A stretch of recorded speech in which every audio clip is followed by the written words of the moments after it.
You know, my grandfather, of course, was the contractor of choice in the region around White River back in the 30s and 40s, I suppose. But I knew from talking to people in the area, his workmanship was beyond reproach. He was excellent. When I was a youth, I mean, I'm talking before I was 5 years old, I used to go down and he was still making cribs and chairs. And I remember working with him, and if I bent a tack on the upholstery, putting it in, I heard about it. You know, it instilled in me the value of quality. So that's where I kind of got my start, and it's kind of poignant because then I went to the Army, but I remember talking to my father. I said, you know, I'm going to come back and go to the School of Mines, and I'm going to own Garland Construction one day. I thought, man, there's an opportunity. Now, where you get those thoughts as a 20-year-old kid, I don't know, but I did, and it stuck with me. So coming back, then I went to Vietnam actually for a year, which was a really important time in my life. It kind of changed who I was, and I came back very focused on going to college. You know, I'd been with Mac Construction for 7 years, and I'd sold out of that, and went through some challenges in my life, kind of got squared away, and then I consulted for a couple years. And actually my brother, who's also an engineer, graduated from the School of Mines, was in Chicago, and had been for several years, and he wanted to come home and start a family.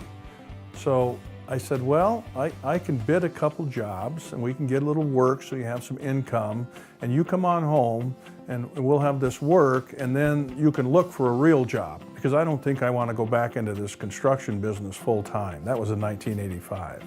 And it just kind of expanded, and part of it's grace, I think. We attracted some quality people, and they had a culture and a thinking like I did for quality and success.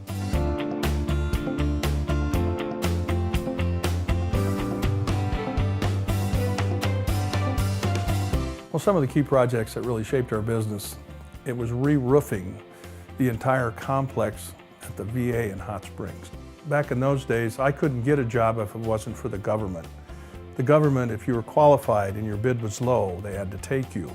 This job, I was like half the value of some other contractors from around the nation. And the bonding company came to me and they said, okay, Mr. Scull, here's the deal. The bonding company is very important to us. We have to bond everything. If we don't have bonding, we can't work. They said, you're too low, and we're not going to let you bond any more projects until you show us you're successful on this one. So that was a really important period in my life to get through that and show these people I could do that. Well, for him to come run the family business, first of all, I was apprehensive. I can't stress enough, I think it's a very complex, difficult business, and it's just not for everybody. Even then, I said, you know, let's test the water here, because this business doesn't have to go forward. And then when I started to realize he had the package, he had what it takes.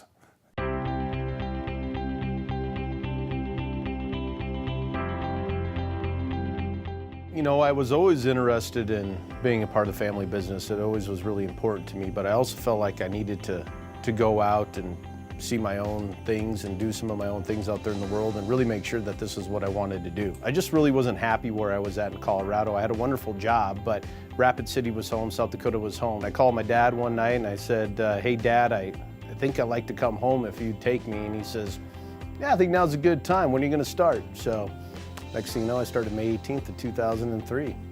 Jim always taught me real strong work ethic, and so I don't ask anybody to do anything that I wouldn't do. This is my family. This is part of my life. Outside of my children and my wife, Scull Construction is me, and it's who I am. And I think that passion motivates those around me, and it helps solidify our team.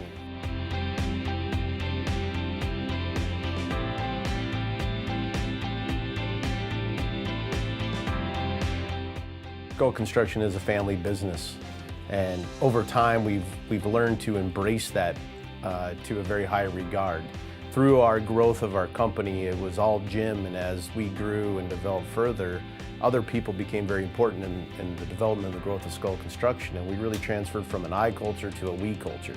And having been here 29 years, I definitely feel like part of the family. And now with Andy coming into the business and being the president of Scull Construction, he's bringing that culture also, and in a whole new way, which just emphasizes the greatness of Scull Construction.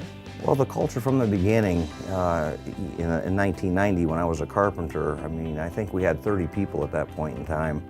And presently we have on the average of 250 people, and it's as close-knit now as it was then.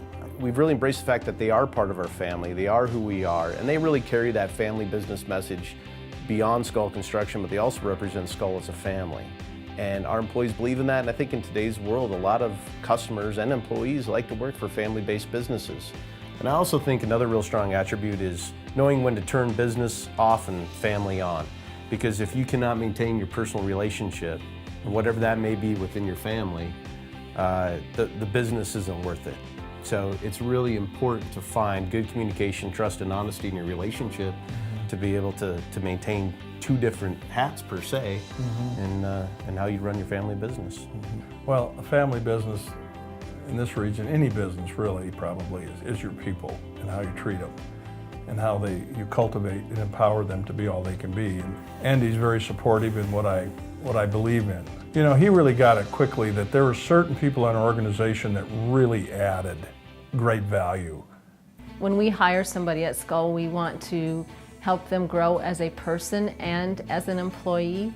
They really help you grow and be a better person. I get complimented on most of our projects from our clients telling me that they feel that they are the only project that I am concerned with. It's nice to know that you have 100 projects on the books and you have every client thinks they're the only one you have. The engine's full of steam, and we're going to continue to do good things and support our people. We're going to continue to do good business, and that'll pave the road for where we're really going to end up. But I see us continuing to grow and to diversify, but more importantly, take care of our customers and build great buildings.